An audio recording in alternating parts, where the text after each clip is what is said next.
Somaliland koob iyo tobankii sano ee u dambeeyay waxa kor u sii kacay oo soo tarayay tirada dhalinyarada ka baxaysay dalka ay u socdaalay qaaradaha kale gaar ahaan Yurub oo ah halka ugu badan yihiin iyagoo siyaabo kala duwan halkaas ku taga sida loo ogyahay ujeedada ugu weyn ee ka dambaysa hayaanka dheer ay ku hiigsanayaan halkaasi ayaa ah inay rumaysan yihiin helitaanka nolol dhaqaale ahaan ka sareysa tan dalkooda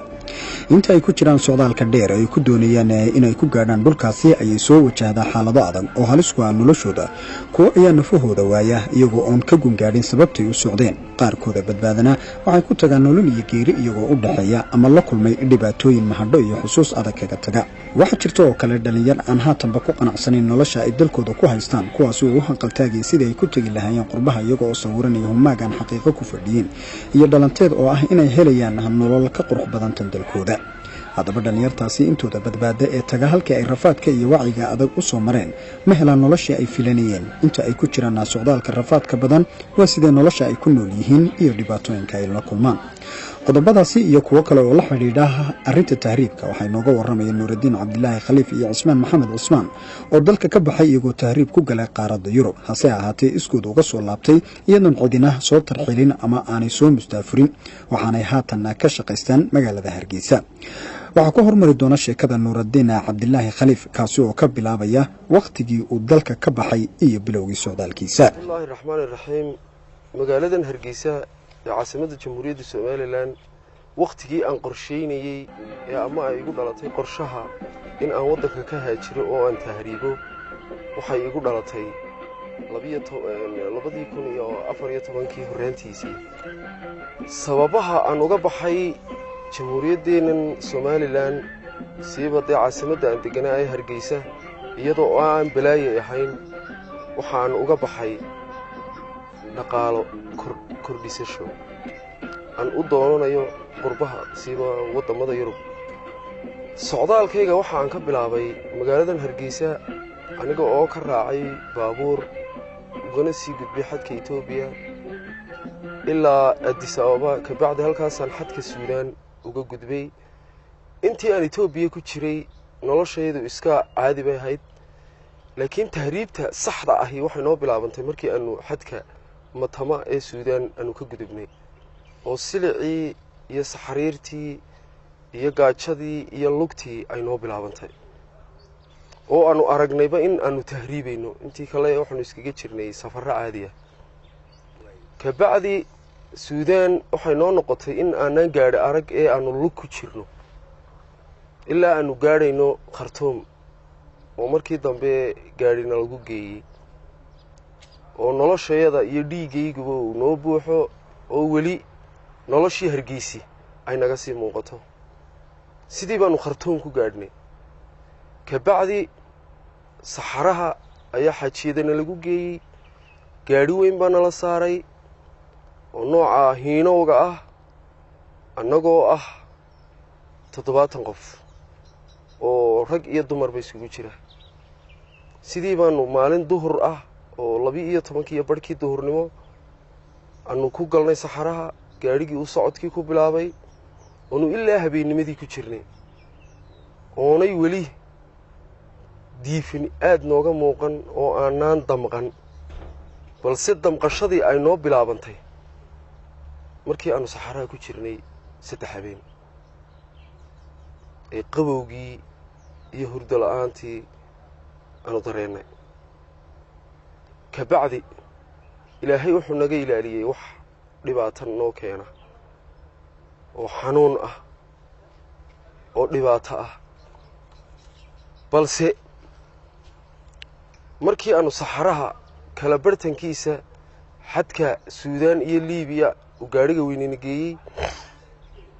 ayaa waxna lagu wareejiyay baabuurtii yaraaye Liibiyaanku watay nimanka Liibiyaanka ayaanu nolol aad iyo aad u xun kala kulanay iyagoo na garaacay iyagoo arxan darro noola dhaqmay iyagoo welibana noo diiday in aanu qaadano raashinkii jawaanada noogu jiray ee baabuurka weyn noo saarnaa yiri 2 jawaan oo kaliya waxyaabaha ay nagu sameynayeen waxa kamid ahaa horta ninka Liibiyaanka ee gaadhiga wataa nin daroogaysan weeyii qofka bini aadanka kaadidana qabata noomay ogolayn kaadiba ay haysa gaadhiga ma taaban kartid ninkaa gaadhiga wataa marka ay kaadiyay qabato unbad jaanis u heli kartaa in aad adna kaadi u dhaadhacdo sidaanu gaadhiga u rasaysannayo sida raashinka ah hadal iyo buuq haddaanu ku darsanno in uu leewarka birta ah soo qaato uu nala dhaco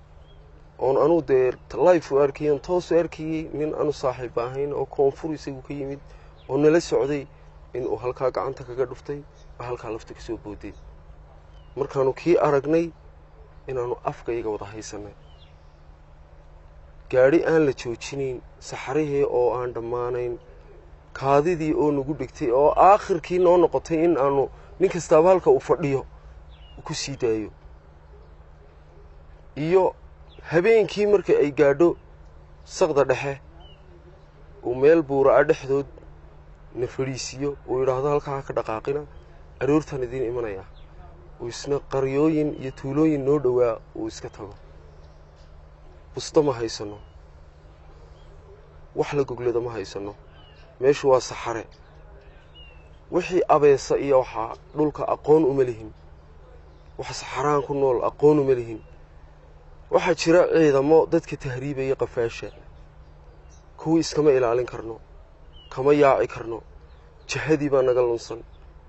annagaa isku wehela oo isku duuban marka aanu marxaladdaa ku sugannahay ayaa aroornimada ay noo yimaadaan annagoo barafkii oo habeenkii oo dhan u adkaysanaynay oo halkii kiiloomitir ee aanu yurub u dhaqaaqnaba barafka yurub yaallaa uu qabow nagu soo daynayo oo dhiiggaygii iyo dheecaankaygii marba marka ka dambaysa aanu cunayno markay arrimaha iyagoo ay sidaa yihiin ayaanu u gudubnay aroornimadii gaadhigii baa nala saaray aduu dhowr cisho ka bacdi waxaanu galnay magaalada ajdaabiya laydhaa ajdaabiya goor maqrib ah ayaanu galnay labadii gaadhi siday isku daba socdeen geydhkii baa loo furay nimankii magafayaasha ahaa ee joogay xabaday kor u rideen waayo lacag baa soo hoyatay markii saag baabuurtiina looga soo dhaadhiciyey ee aanu soo fadhiisannay annagoo kuyuusaa iskugu daba jirna ayaa layn sidaa naloo fadhiisiiyey waa nala tirsaday xisaabtayda oo nala tirsaday guri baa nala geeyey gurigii oo soomaali hore ku sii jirto ayaana la yidhi halkan buuq looma ogola wax xero ciidan halkan aanu ku jirnay oo militariya waxaana lagu yidhi kaadi haddii ay noqoto baaldiga halkaa yaalla jirkaan weyn oo kuwa waaweyn oo afka laga gooyey ayaad ku kaajisaan xormooyinka dumarka oo keliyumba suuliga qaban kara dumar wayna la socdeen annagaa wehel oo ahayn cid kaloo ay weheshanayeen ilaahay inta ka sokaysaa may jirin magafe gurigiisa afkiisa hore waxaa ku qoran alfuluus xayaatak lacagtu oo noloshaada lacagta magafaha waa 4700 magafe nin dadka ka duwan ma aha waa nin ka tirsan shirkadda tani hargeysaada iska dhaqaajiyey waa shirkadda ka bilaabanta Addis Ababa ilaa Suudaan ilaa Saxaraha ilaa Liibiya ilaa kugu sii xidhaysa Tripoli ee haddana ku sii gudbinaysa kii doonta santarkooduna uu yahay Suudaan oo lacagta lagu kala qaato ee ninka Soomaaligii uu ku shubayo Suudaan waa xubin ka mid ah magafayaashaas kan Itoobiya ka diray laftiisa waa magafe waxa weeyaan haddii lacagtaada hore lagugu soo qadimo boodhka guriga ku qoran wad la shaqaysay ee ahaa alfuluus xayaatak waxa lagu geynayaa qol yar oo ah qolka raaxadu waa bila albaab dhaqdhaqaaq kaliya waxa lagu ogol yahay halkii kan suuliga jiritaanku ku yaalay halkan adaa cagahaaga ku tagay suuliga intaas ayaa qolka raaxada loogu bixiyay waxa weeyaan 20 qof ayaa qolka lagu ururinayaa marka 20 gaadhaan waa la dirayaa waxa la geynayaa guri kale oo laga sii kontrabaaninayo annagu markii gurigii kale aanu lacagtii bixinay welibana isla intii safarkii aanu ku wada soconay inan ka mid ah hablihii safarka oo magafuhu oo la baxay waqtiga oo la baxay anigu waan daalanaa waan seexday anoo hurda ayaan kaadi u soo kacay dumarkii oo dhaxda aanu u banaynay oo wada fadhiya ayaan ku oran maxaa idinku dhacay hebla ayaa la baxay oo magafihii watay وانسجم إيواي إلا أنتوا واجو كبري أود ما هينو أنو كدفاعنو طريقاً كيجا إيانا حدين تهيدو وحبا ما قبان كرتو ودن شيشة إيانو تشوقناه ودن على عديسان إيانو تشوقناه قريقا أنو كتشرنو وحي دانكا كحيقا حبضا إيما ذا فيع باكا دعايسا ما بحي كرنو ما بحسن كرنو سكدا دمر وحليا لا إتهايدا أن دفاعي كرن تطبع الشيء أدوق إن تحسين أجا مغنيت كبعدي لهي ونوسو عليه العجيه بنوسدي كبحناي كوتربان كلا أيانو قلنا إن جاري نلا سارو أو لو غير أنو كقلنا جاري كلا برد تاير باكوران مليار بلغ الدلولي والله حنسال الله أقول سي تحسين كدسينا أنت هرا بنان عاجدي ربي على ما أقوله قف على ما أقوله هندسة على ما أقوله markaan wada dhamaystiranay tayd ba halkii lagu soo buuxiyay waxa weeyaan ninkii samboorka lahaatay tayd uu ka qufacaya oo ka hindisaya laba nin oo qoriya sita ayaa gudaha noogula jira ma nuuxsan kartid waxaanu maraynaa oo sii maraynaa magaalada colaadu ka bilaabantay banqaasi kootarabaan baanna gaariga waraaqaa loo sameeyay inuu ku cashuuran yahay inuu tayd sido annaguna rarka u sidaanu ka midnahay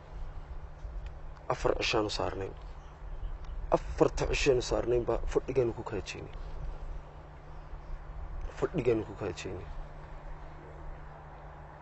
oo cunka iyo jeermiska iyo annagoon hargeysa markaanu ka baxnay ilaa intaanu halka marno aan maydhan oo cimilo ka duwan cimiladii waddankayaga horta run ahaantii dadka ilaahay abuurtay jeebkoodu isku mid ma aha ninna uu hayaa ninna ma hayo waxay noqotay intayadii haysay ilaahay uu nabadgeliyay ninkii aan hayn dhafoorkuna waa ingegay haadkuna waa dul taagan yahay ninkana saddexda waqti sacab makaroona ah ayaa kaaga qoran iyo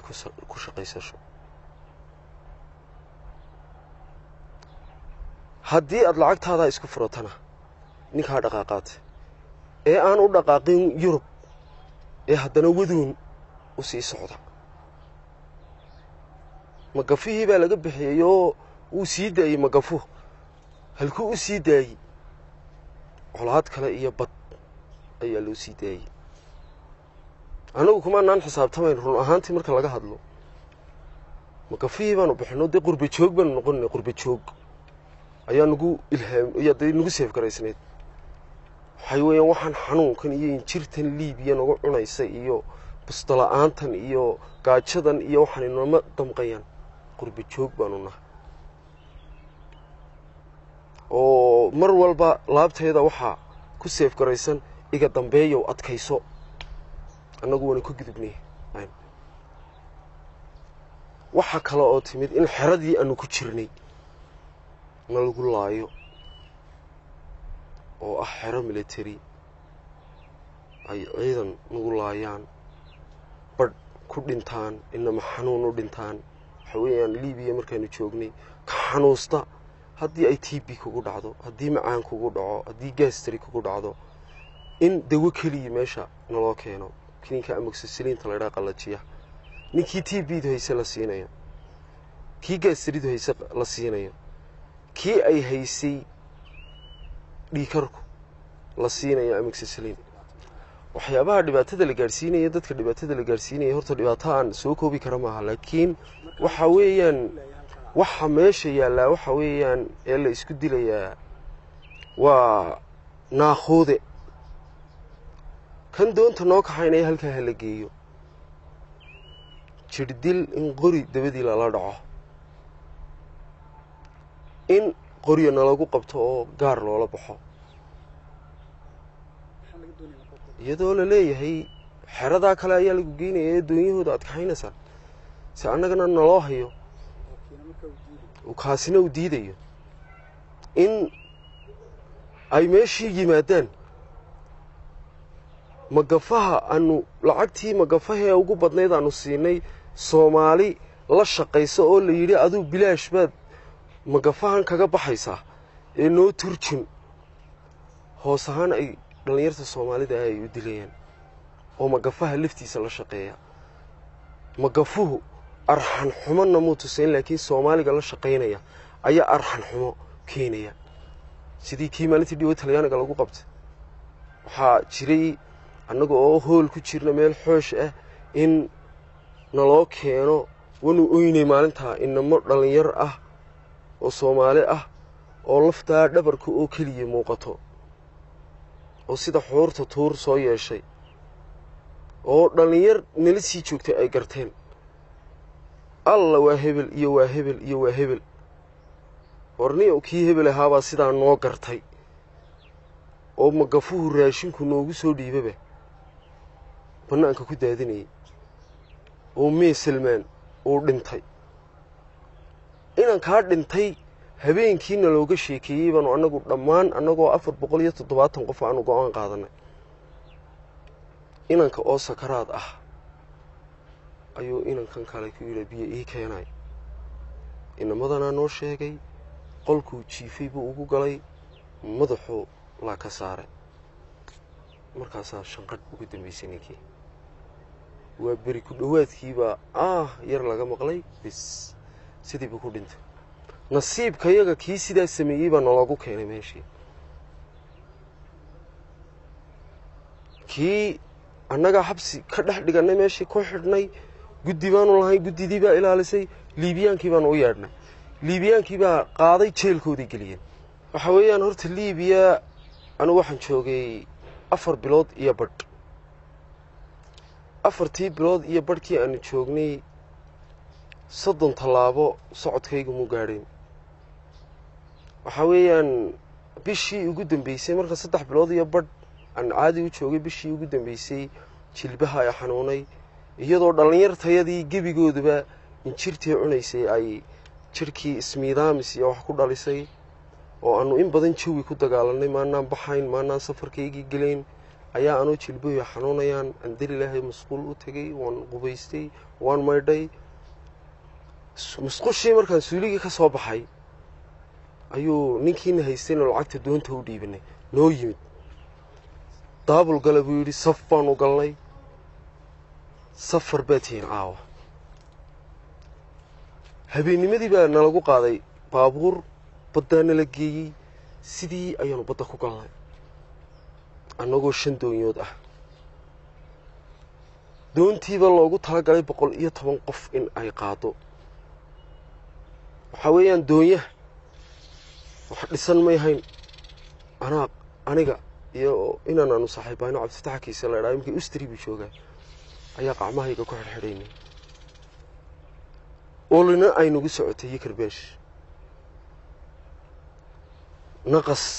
iyo looxaan la isdhex dhigay oo abwaal lagu jiiday ayay hayd gebigeeduba ayuu naftayda saarnay oo jiinkiina xagga dambe lagaga xidhay badii baanu sidii ku galnay annaga oo 130 qof ah oo 20 qof ay saayid nagu yihiin wanu iska tawakalnay waxa aanu isku soo hadhnay in meel leed nooga muuqda aanu jirin waa annaga iyo badda iyo alle tawakkul ala Allah iyo anu Allahu akbar tahay waxaanu sidanaa GPS taranyo iyo compass taranyaha yaga wana la maqlayaa markaanu halownaa laakiin annagu waxba ma maqlino oo ma sheegi karno wadaanu sheegno halkaas aan joognaa ama ma maqli karno sida halka taagnaad hadina la dhaamo maqlino doon baanu is helnay aduu 4tii iyo barhkii 5tii oo dhowdhow markay ahayd ayay baddan ugu kacday annagoo dhuxul noqonnay oo madoobaanay oo lilma dhammaysanay ayaa ilaahay markab noo soo diray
Gracias. No.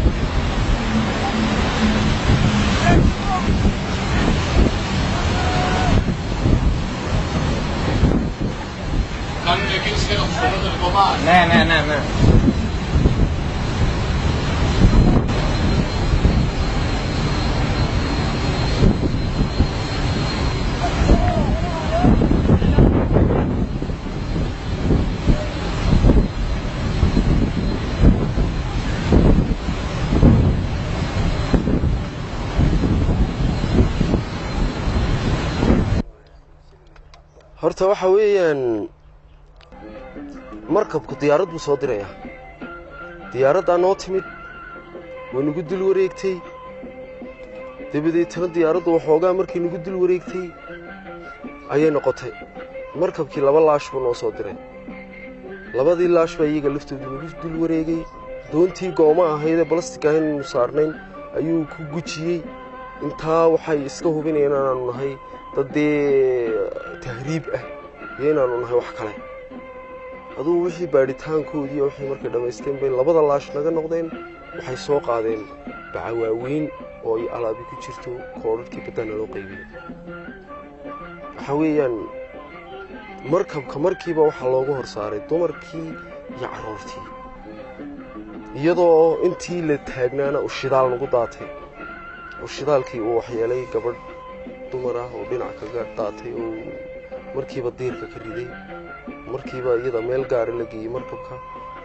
qaar lugaha googooyay way jireen sidii baanu shanteedii doonayay aanu markabka ku kornay iyadoo markii markabka laftoodina ay raashin kala aanay nagu badin si aanay kaadina iyo waxaasna aanay noo qaban